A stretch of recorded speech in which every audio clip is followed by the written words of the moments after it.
I'm first going to show you a video by a student of ours who came this year called Larissa. And then we've got a student called, well, not a student anymore, I'm sure Lydia will tell you what she's up to, but we had Lydia with us as a student as well at the Royal Hospital for Neuro-disability, and she's going to talk about what it's like training and I guess her journey into speech and language therapy. I'm going to start by showing you Larissa, and she's going to talk to you about her placement with us earlier this year. I'm just going to explain a few terms because she's going to talk, we're quite a specialist centre, so she's going to talk about PDOC, which stands for prolonged disorders of consciousness. So that is the most severely brain injured group of patients, those who are perhaps in a vegetative state or minimally conscious state. And our role with those patients is to try and see whether they're starting to communicate. So she'll talk about PDOC. She'll talk about trachea, which is tracheostomy tubes, which is a tube that goes into the neck to help with breathing. And they're often placed at the time of injury to help to support somebody's airway. And they often still come to us with those trachea tubes in. And as speech therapists, we are looking at how somebody able to manage to swallow their saliva. Are they able to protect their airway from saliva going down the wrong way? Can we help with getting that tracheostomy out by looking at the swallowing? She also talks about AAC, which is augmentative and alternative communication. So it can be low tech like alphabet charts or high tech like computers and eye gaze systems. So I think they're the key terms that she uses that might just need explaining, but we'll pick up anything if we need to. Okay, so here's Larissa.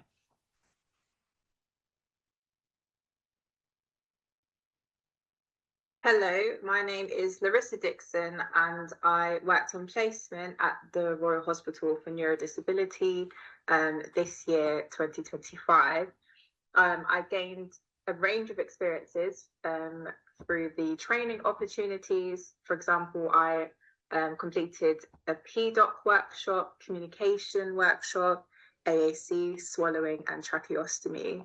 These range of workshops were really helpful just to understand how to support the patients in this setting, and it helped to cement my knowledge on areas that I've already looked into in my course. For example, communication workshop was useful to go back over, and the AAC workshop was helpful because there's some areas that I have heard about and worked with children and young people with AAC, but there's some types of AAC that I hadn't used before or not worked with before. So that was really helpful to do these things in practice.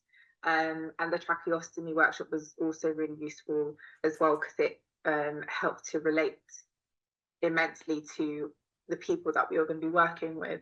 So that was really useful. And I found the team members on this placement were very helpful and supportive when I needed to ask questions or needed to find out information about a patient or information about how things are just run in the hospital.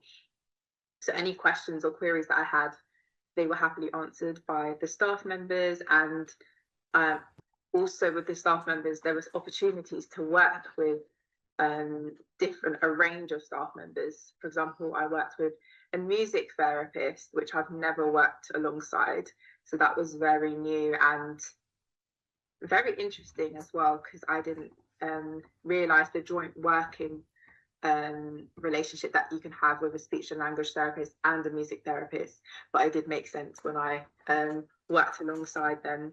And the physiotherapist and an OT, that was also very helpful because any questions that I asked them about, I could just gain a bit more understanding about what they do and how it could relate as well to the SLT department. So that was just useful to understand what other departments did.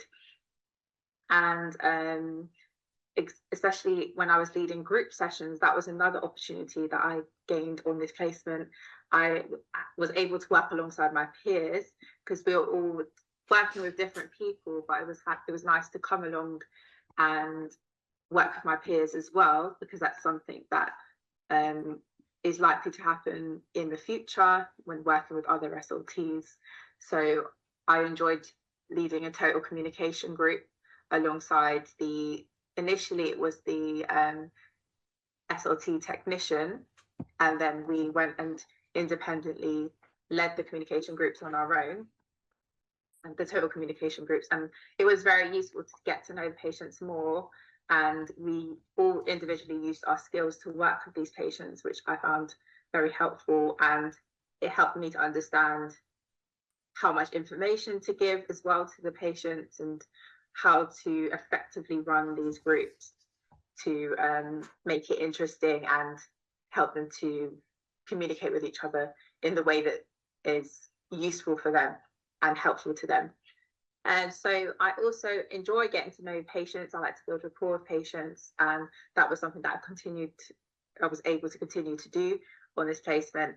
And the one thing that was very, very different for me was assessing the patients and leading the interventions, because I've not worked with this particular client group before.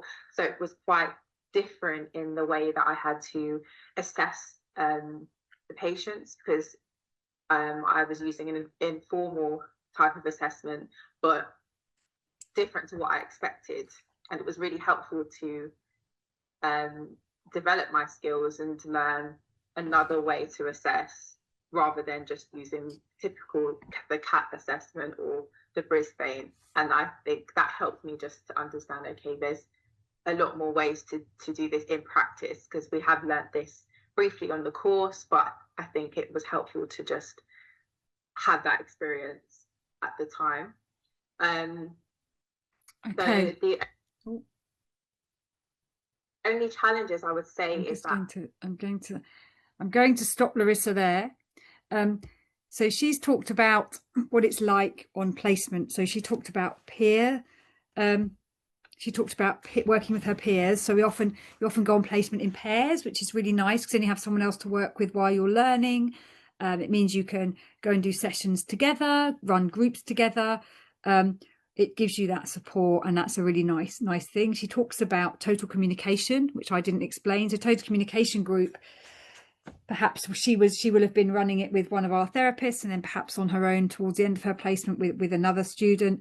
So total communication is using lots of different means to communicate. So you might have people using voice or gesture or AAC or writing. So really any way that you can to communicate.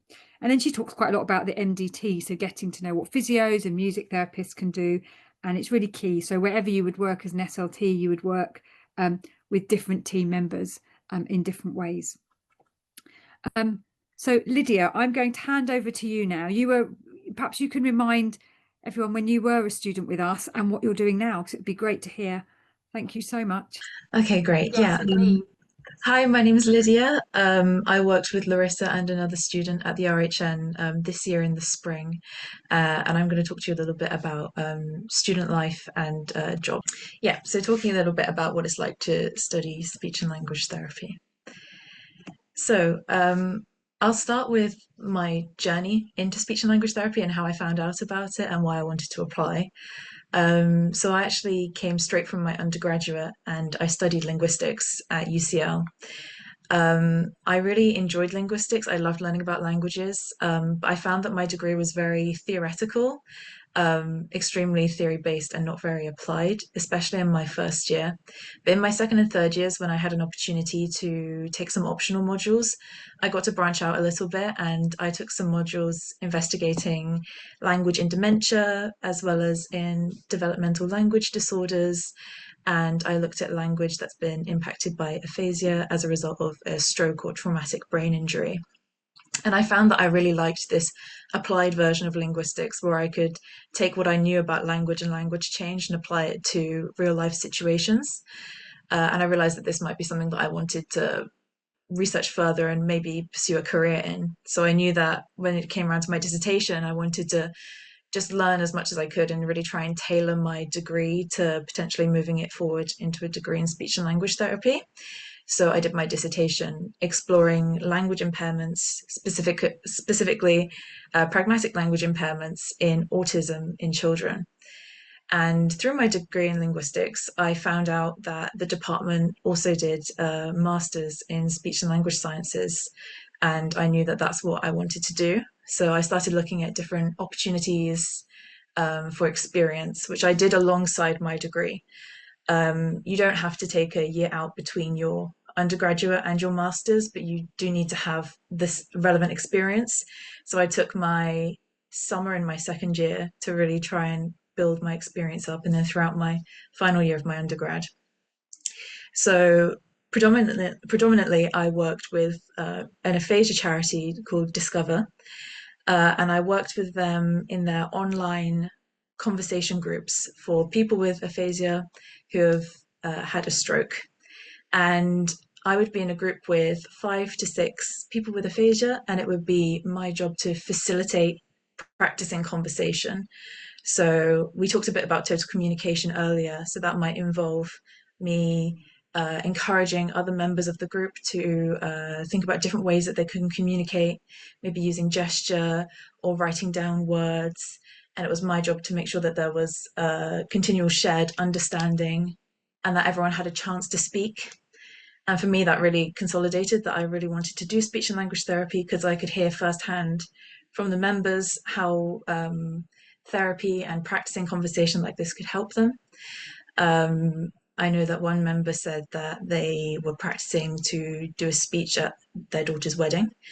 And I know that another member said that they felt that confident enough to travel independently on public transport for the first time since their stroke as a result of having the opportunity to practice in these conversation groups.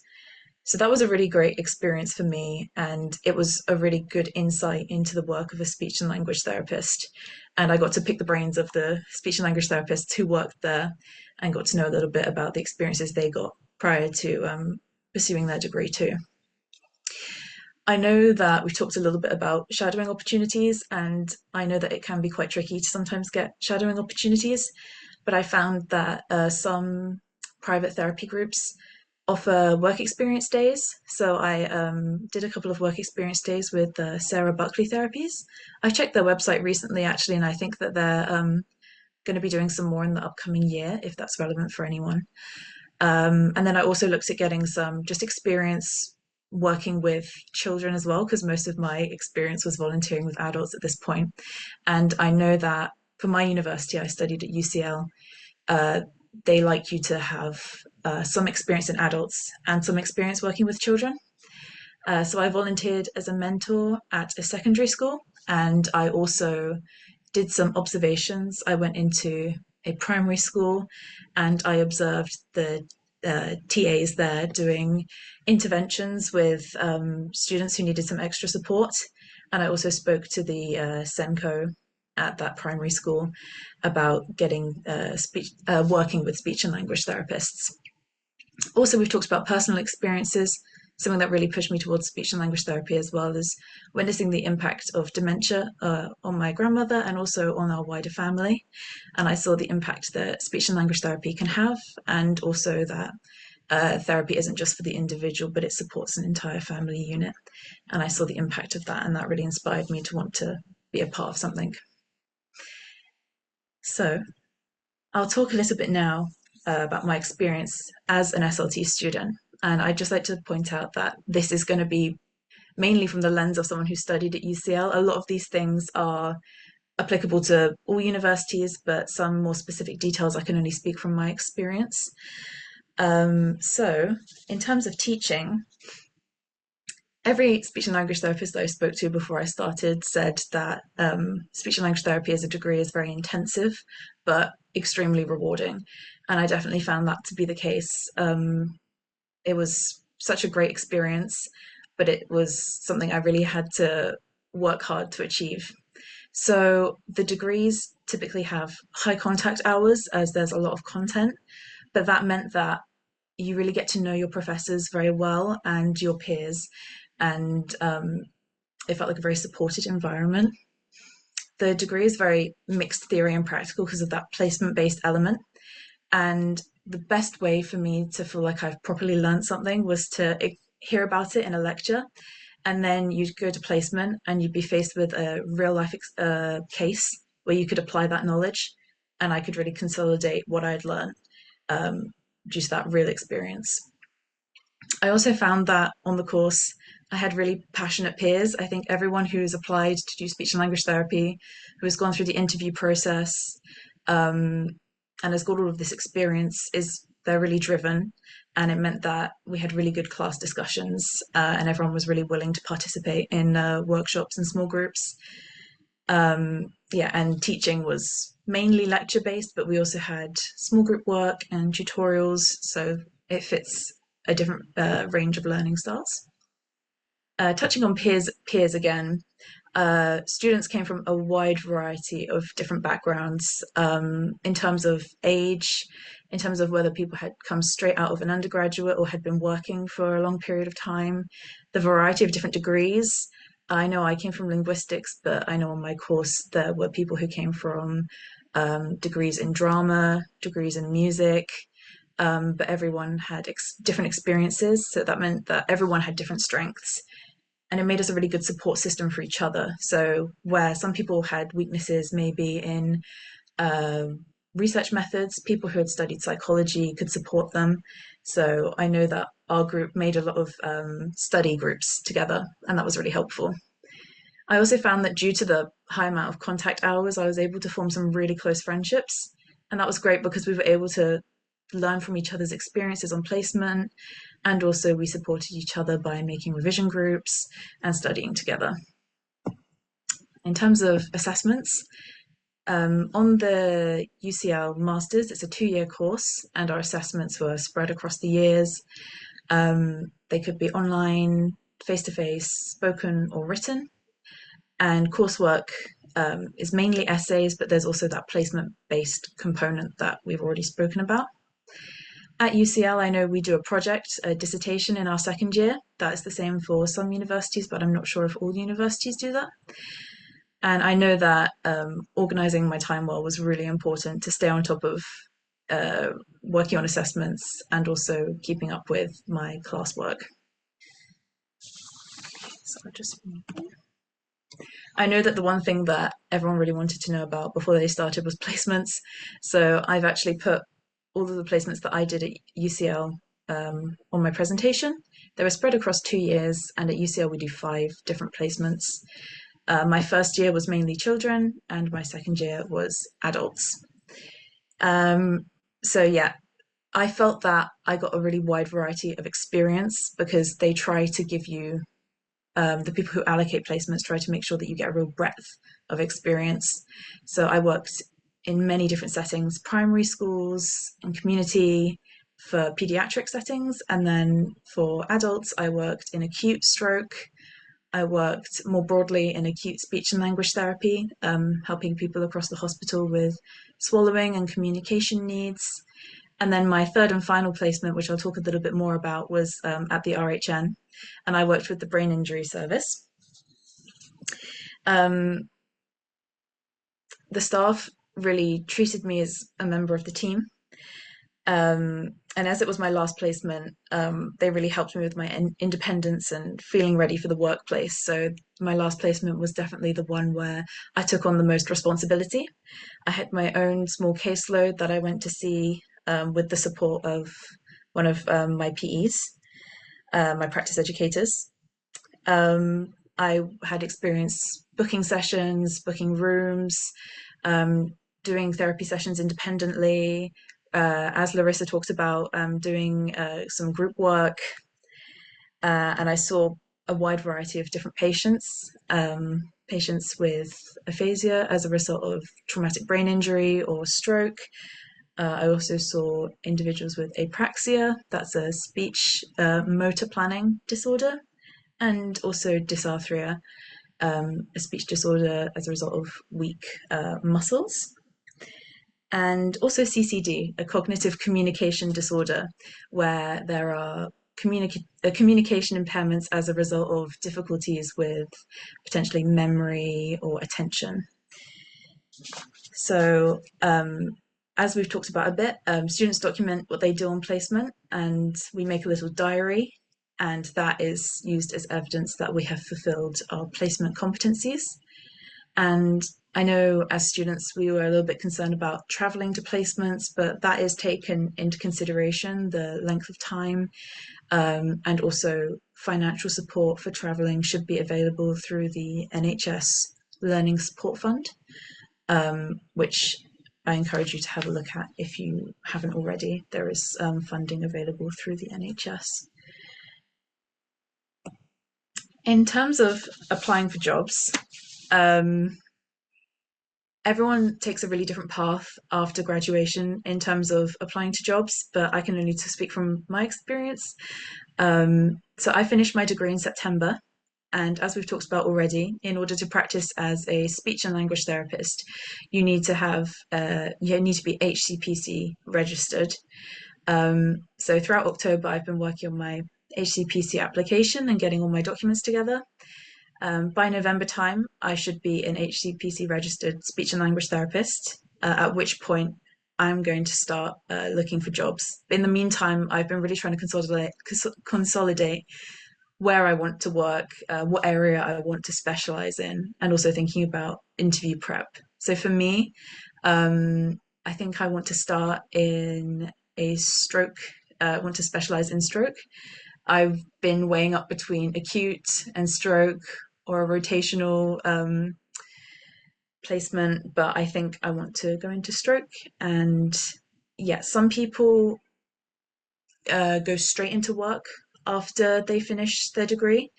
Without the HCPC registration, they work as a band 4 speech and language therapy assistants. And then once they have their registration, their employer says that they can then work as a speech and language therapist. Some people take that route. Some people secure their jobs whilst they're on the course. I know some people in the summer were able to secure jobs. It really just depends what's right for you. As someone who went through 5 years of university, I'm taking a couple months off, but yeah, those are my next steps. So yeah, there are two main different roads that people choose: going straight in, working as a band 4, or taking a bit of time. So yeah, that's my experience so far, and I think that's the end of my presentation if anyone has any questions.